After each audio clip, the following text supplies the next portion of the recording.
سيدنا السلام عليكم. فاش كتكون كتاكل في شي ريستو ولا في شي سناك كيكونوا بزاف ديال الناس اللي كيقادوا اجزاء مختلفه من البلا ديالك. كذلك بالنسبه للويب سايت ولي زابليكاسيون اللي كتخدم بهم كل نهار، فراه كيتشاركوا بزاف ديال الناس اللي كل واحد عنده واحد الدور باش يقادوا هاد البروجيكتس لليوزرز.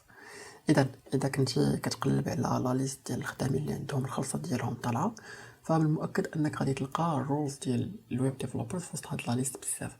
وهذا الشيء كيرجع لسبب واحد كبير وباين اللي هو ميمكنش يكون هاد الحاله من رقمي بلا ما يكونوا الديفلوبرز اللي كيقادوا لاركتيكتور وكيحافظوا على لي تكنولوجي اللي كنستخدموها كل نهار على الاجهزه ديالنا. ولكن غادي يكون في شكل شويه بالنسبه للفيوتشر ديفلوبرز باش يفهموا بعض المصطلحات اللي مرتبطه بالويب ديفلوبمنت. باش تلقى المنطقه اللي مناسبه ليك غادي خصك بعدا تفهم مزيان الدور ديال الويب ديفلوبرز، المسؤوليات اللي عندهم والتكنولوجيز فاش كيخدموا. نحاولوا ناخذ مثال. نفترضوا انك انسان كتعتمد على الفيجوالز. في هذه الحاله غادي تكون باغي ديزايني واحد الويب سايت اللي يكون زوين وكيوفر تجربه واعره للمستخدمين النهائيين ديالو. او اذا كنتي كتهتم بالتحليل مثلا غادي تكون مهتم باش تخدم بتقنيات اللي كتدعم مواقع ديال الاي كوميرس مثلا وتخليها تكون خدامه بشكل اللي مزيان. كذلك اذا كان الاهتمام ديالك بالتليفونات ممكن انك انت اللي غادي تصاوب لنا اكبر سوشيال ميديا اب من هنا لقدام. بينما تقدر تختلف الادوار والسميات ديالهم، عاده ما كينقسموا الادوار ديال الويب ديفلوبرز الفرونت اند الباك اند والفول ستاك. في هذا الفيديو غادي نعرفوا كاع هادشي والاختلافات والمهارات اللي مطلوبه باش تقدر تشد خدمه في هذه المجالات. الفرونت اند ديفلوبر هو واحد الشخص اللي كيخدم على كاع الاجزاء ديال الويب سايت او الويب اب اللي غادي يتفاعلوا معاه اليوزرز ديالو. هادشي كيشمل اي حاجه من الالوان، البوطونات، لي منيو، او فاش غادي تكليكي على شي حاجه كيفاش غادي دير او دير سوايب وكيفاش غادي تحرك داكشي. سكيلز ديال الفرونت اند ديفلوبر يمكن انهم يختلفوا ولكن غيبقاو دائما كيركزوا على ثلاثه ديال لي تكنولوجيز اللي حاكمينها كيف ما كنقولوا: HTML CSS و جافا سكريبت. فناخذ كمثال، نفترضوا انك فرونت اند ديفلوبر ومكلف انك تزيد رساله اخباريه ولا ساين اب اوبشن للهوم بيج او الصفحه الرئيسيه ديال واحد الويب سايت. في هذه الحاله ممكن انك تخدم بال HTML باش تبني العناصر ديال بحال البلاصه ديال الانبوت، وهي بلاصه فين ممكن ليوتيليزاتور انه يدخل الايميل ادريس ديالو، ومن موراها البوتن فين يكليكي ويصيفطو. يمكن لك من موراها انك تخدم بالسي اس اس باش تقاد البوزيشنمون ديال هاد العناصر وتلونها وتزيد تستيليها في لاباج. واخيرا ممكن انك تستخدم جافا سكريبت باش تبروسيسي الاكتيفيتي فاش اليوزر كيكليكي على شي بوطون. يقدر يكون هادشي بحال انك تحقق منه واش الايميل ديالك صحيح ولا لا، ومن موراها تصيفط هاد الايميل ادريس للويب سايت باش انه يتستوكا في وسط دوك الرسائل الاخباريه اللي قلنا قبل. بون ميمكنش نكرو انه دابا انه من ضروري تكون ميتريزي فريمون HTML و CSS حيت هما مهمين بزاف ياك، ولكن غالبا ما كيكونوا اكثر المهارات اهميه هي جافا سكريبت. فيمكن نعتبروها هي القوه ديال التكنولوجيا ديال الفرونت اند.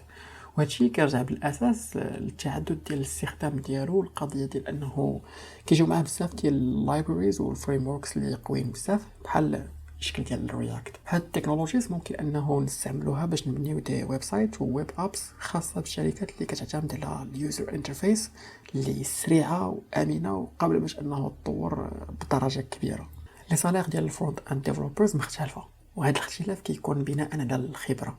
عموما الفرونت اند ديفلوبرز رولز كيكونوا متاحين للجونيورز، انترميديتس وسينيورز في هذا المجال هذا. وانت بالصفه ديالك ديفلوبر يلا غتبدا في هاد الشيء هذا، فكتعتبر هذا المجال زوين بزاف باش تبدا تدخل السوق ديال العمل. بالنسبه للجونيور يعني شي واحد مبتدئ فممكن بالفهم ديال لي باز والسكيلز الاساسيه مع بورتفوليو يكون زوين واتشيرون انه يلقى خدمه في شي سوسيتي او راسو. بالنسبه للباك اند ديفلوبر كيخدم على الاجزاء ديال الويب سايت او الويب ابليكيشن اللي ما كيشوفوهاش اليوزرز. فهاد الحويجات اللي كيخدم عليهم كيوقعوا مورا الكواليس، سورتو من الجانب ديال السيرفر او الداتابيسز اولا في البناء ديال الاركتيكتور. الباك اند ديفلوبرز كتكون عندهم مسؤوليه ديال انهم يقادوا دي فونكسيوناليتي جداد وكذلك المانتينونس ديالهم. فاش مثلا اليوزرز كيطلبوا شي معلومات او فاش كيحتاج الويب سايت باش يتكونيكتا بشي بارت اخرى ديال من ستركتور ديال الويب، ناخذ الجزء ديال البروسيسينغ مثلا.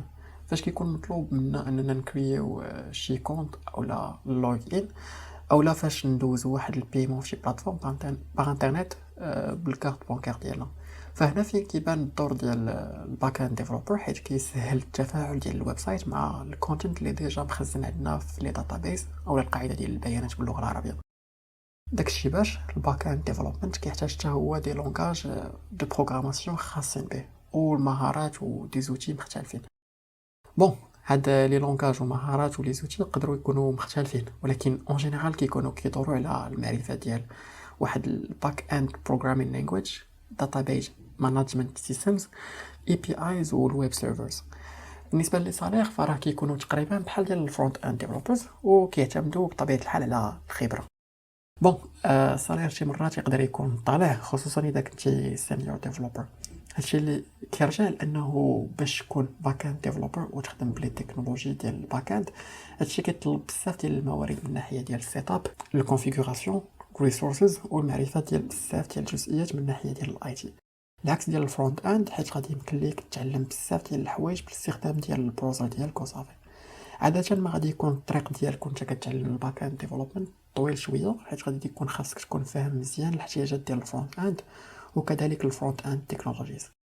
يمكن هادشي انه يشمل شي حويجات بحال كيفاش كيخدموا لي ريزو، لي سيرفور، ايتترا. صراحه معروف انه من المزيان انه الديفلوبرز باش تكون عندهم لاباز مزيانه انهم يبداو بالفرونت اند وموراها يدوزوا للباك اند حتى تكون عندهم المعرفه الضروريه.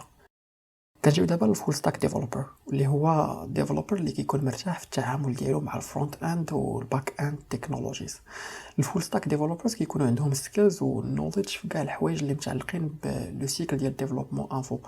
فمثلا كتكون عندهم الخبره او الاكسبرتيز في البلانينغ، اركيتكتور، ديزاين، ديفلوبمنت، ديبلويمنت، والمانتونونس ديال الويب سايت او لا الويب اب. عادة ما كيكونوا الخدامين اللي طالبين فيهم الفول ستاك ديفلوبرز كتكون في السينيور ليفل، فراه غادي ياخذ لك شويه ديال الوقت باش انك تاخذ المعرفه والبروفيشنال اكسبيرينس وكذلك سكيلز باش انك تكون فول ستاك ديفلوبر. وكنتيجه ديال هادشي لي بوست في هاد الدومين مطلوبين بزاف، وكذلك يكونوا من بين احسن الخدامين في العالم اللي كتخلص عليهم مزيان في الاي تي اندستري.